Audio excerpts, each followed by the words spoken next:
அனைவருக்கும் வணக்கம். நம்ம இன்னைக்கு பிசிஓடி பிசிஓஎஸ் அதுக்குள்ள முத்ரா பார்க்க போறோம்.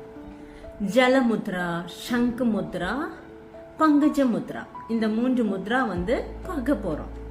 உங்களுக்கு தெரியும், பொதுவா முத்ரா பண்ணும்போது சிட் கம்ஃபர்டபிள் போஸ்டர், ஒரு சரியான இருக்கையில் அமர்ந்து கொள்ள வேண்டும்.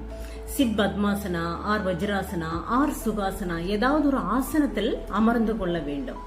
முடியாதவங்க மட்டும் என்ன பண்ணுங்க, சுகாசனத்துல அமர்ந்து கொள்ள வேண்டும். சுகாசனானா சமணம் போட்டு உட்கார்ந்து இருக்கிறதுக்கு பேரு தான் சுகாசனா. நெக்ஸ்ட், ஸ்பைன் ஸ்ட்ரைட், முதுகுத்தண்டு வளையாமல் நேராக அமர்ந்து கொள்ள வேண்டும். நெக்ஸ்ட், டேக் டீப் பிரீத் இன், மூச்சை இழுத்துட்டு இப்போ ஜலமுத்ரா பார்க்க போறோம். இந்த சுண்டு விரல் கூட இந்த பெருவிரலை லைட்டா இப்படி டச் பண்றதுக்கு பேர் தான் என்னது, ஜலமுத்ரா ஆர் வர்ணமுத்ரா.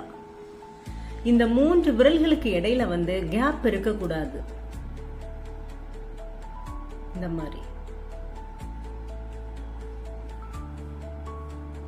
முத்ரா பண்ணும்போது இரு கைகளிலும் செய்ய வேண்டும். இந்த பொசிஷன்ல தொடை பகுதியில வைத்துக்கொண்டு மேக்சிமம் 16 மினிட்ஸ் பிரீத்தை கான்சென்ட்ரேட் பண்ணிட்டு அமர்ந்து கொள்ள வேண்டும். இதுதான் வர்ண முத்ரா. முத்ரா பண்ணும்போது இரு கைகளிலும் செய்ய வேண்டும். நெக்ஸ்ட் நம்ம பார்க்க போறது சங்கு முத்ரா. இப்ப சங்கு முத்ரா எப்படி பண்ணுவோம்னு பார்ப்போம். இடது கை பெருவரல வலது கைகளால் இப்படி மூடிக்கொண்டு இந்த வலது கையை இடது கையை நோக்கி இப்படி திருப்பணும். இந்த வலது கைக்கு பெருவிரல் இடது கை விரல்களை தொட்டு கொண்டிருக்க வேண்டும். இது பார்ப்பதற்கு சங்கு தோற்றத்துல இருக்கும். இதனால இது சங்கு முத்ரா என்று அழைக்கப்படுகிறது.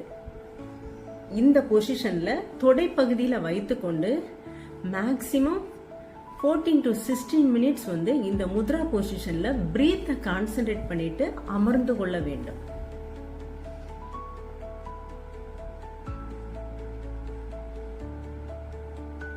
நெக்ஸ்ட் பார்க்க போற முத்ரா பங்கஜ முத்ரா. பங்கஜ முத்ரானா தாமரை மலர் போன்ற தோற்றம். அதை எப்படி பண்ணுவோம்னா, இந்த கட்டை விரலையும் இந்த சுண்டு விரலையும் இப்படி இணைத்து செய்யக்கூடிய முத்திரை தான் என்னது, பங்கஜ முத்திரை. பங்கஜம் என்றால் தாமரை, தாமரை மலர் போன்ற தோற்றம். இந்த மாதிரி இந்த கட்டை விரலையும் சுண்டு விரலையும் இணைத்து செய்யக்கூடிய முத்திரை தான் பங்கஜ முத்திரை. இந்த பொசிஷன்ல மேக்சிமம் 16 மினிட்ஸ் பிரீத்தை கான்சென்ட்ரேட் பண்ணிட்டு அமர்ந்து கொள்ள வேண்டும், கண்களை மூடிக்கொண்டு.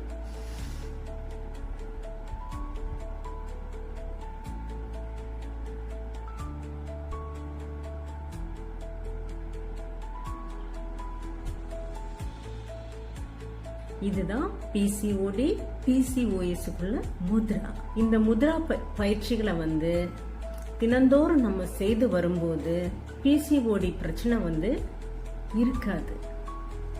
நன்றி.